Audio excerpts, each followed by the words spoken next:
হরে কৃষ্ণ শ্রী চৈতন্য চৈতামৃত মধ্য লীলা প্রথম খণ্ড চতুর্থ পরিচ্ছেদ ছিল মাধবেন্দ্র পুরীর ভগবত ভক্তি। জয় জয় গৌরচন্দ্র জয় কৃপা সিন্ধু জয় জয় শচীসুত জয় দীনবন্ধু। কৃপা সমুদ্র শ্রী গৌরচন্দ্রের জয় হোক, দীনবন্ধু শ্রী শচীনন্দনের জয় হোক।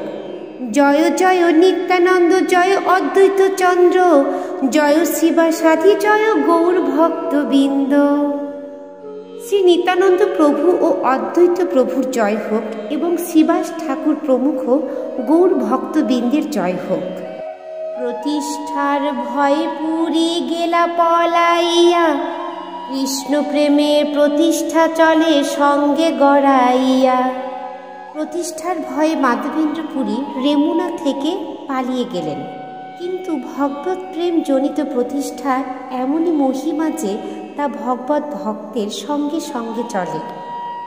এই শ্লোকটি শ্লোকার্থকে আরও ভালো করে ব্যাখ্যা করে বোঝানোর জন্য বলা হয়েছে, জড়জগতে প্রায় প্রতিটা জীবই ঈর্ষাপরায়ণ। যিনি আপনা থেকেই কিছু প্রতিষ্ঠা লাভ করেন, ঈর্ষাপরায়ণ ব্যক্তিরা স্বাভাবিকভাবেই তার বিরুদ্ধ আচরণ করে। ঈর্ষাপরায়ণ ব্যক্তিদের পক্ষে এটি স্বাভাবিক। তাই কোনো ভক্ত যখন জগৎ জুড়ে প্রতিষ্ঠা অর্জন করেন তখন বহু মানুষ তাকে ঈর্ষা করে, সেটি খুবই স্বাভাবিক। বিনয়বশত কেউ যখন কোনো প্রতিষ্ঠার প্রত্যাশা করেন না, তখন মানুষ বৈষ্ণবচিত বিনয় সম্পর্কে অবগত হয়ে তাকে সব রকম সম্মান প্রদর্শন করেন। প্রকৃতপক্ষে বৈষ্ণব কখনো যশ অথবা প্রতিষ্ঠার প্রত্যাশা করেন না। বৈষ্ণবকুল চূড়ামণি ছিল মাধবেন্দ্র পুরী স্বাভাবিকভাবে প্রকৃত প্রতিষ্ঠা অর্জন করেছেন, কিন্তু তিনি সবসময় নিজেকে জনসাধারণের কাছে থেকে লুকিয়ে রাখার চেষ্টা করেন। মহান ভগবত ভক্তরূপে তার পরিচিতি তিনি সবসময় গোপন রাখতে চাইতেন, কিন্তু তার ভগবত প্রেমের বিহল দর্শন করে মানুষ স্বাভাবিকভাবেই তার যশ কীর্তন করত। প্রকৃতপক্ষে উত্তম অধিকারী বৈষ্ণবের সামনে মাধবেন্দ্র পুরী ভূষিত, কেননা তিনি ছিলেন পরমেশ্বর ভগবানের সবচাইতে অন্তরঙ্গা ভক্ত। কখনো কখনো সহজিয়ারা প্রতিষ্ঠা লাভের আশায় কপট বৈরাগ্য এবং বিনয় প্রদর্শন করে, কিন্তু এই ধরনের মানুষেরা কখনোই বৈষ্ণবতার অতি উন্নত স্তরের উন্নীত হতে পারে না। যদাপি উদ্বেগ হইল পলাইতে মন, ঠাকুরের চন্দন সাধন হইল বন্ধন। জগন্নাথ পুরীতে সকলে তাকে একজন মহান ভক্তরূপে সম্মান প্রদর্শন করেছিলেন। যদিও মাধবেন্দ্র পুরী সেখান থেকে পালিয়ে যেতে চেয়েছিলেন, কিন্তু তবুও গোপীনাথী চন্দন সংগ্রহে তার বিঘ্ন সৃষ্টি হবে মনে করে মাধবেন্দ্র পুরী সেখান থেকে চলে যেতে পারলেন না। জগন্নাথের সেবক যত যতেক মহান্ত, সবাকে কহিল পুরী গোপাল বৃত্তান্ত।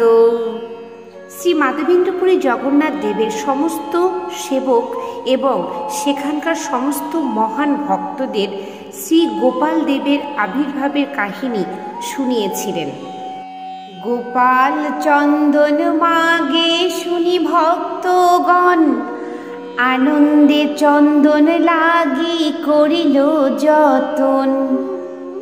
গোপাল চন্দন চেয়েছেন শুনে জগন্নাথ পুরীর সমস্ত ভক্তরা মহা আনন্দে চন্দন সংগ্রহ করতে সচেষ্ট হলেন। রাজপাত্র শনে যার যার পরিচয়, তারে মাগি কর্পূর চন্দন করিলা সঞ্চয়।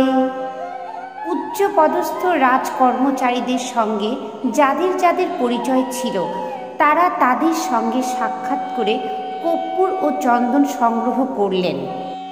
এই শ্লোকটি শ্লোকার্থকে একটু ভালো করে ব্যাখ্যা করে বলা হয়েছে। এখানে বোঝা যায় যে মলয়জ চন্দন ও কর্পূর জগন্নাথ দেবের শ্রী বিগ্রহের জন্য ব্যবহার করা হতো। কর্পূর ব্যবহার করা হতো তার আরতিতে এবং চন্দন ব্যবহার করা হতো তার শ্রী অঙ্গে লেপন করার জন্য, কিন্তু এই দুটি বস্তুই সরকারের নিয়ন্ত্রণাধীন ছিল। তাই ভক্তদের উচ্চপদস্থ রাজকর্মচারীদের সঙ্গে সাক্ষাৎ করতে হয়েছিল।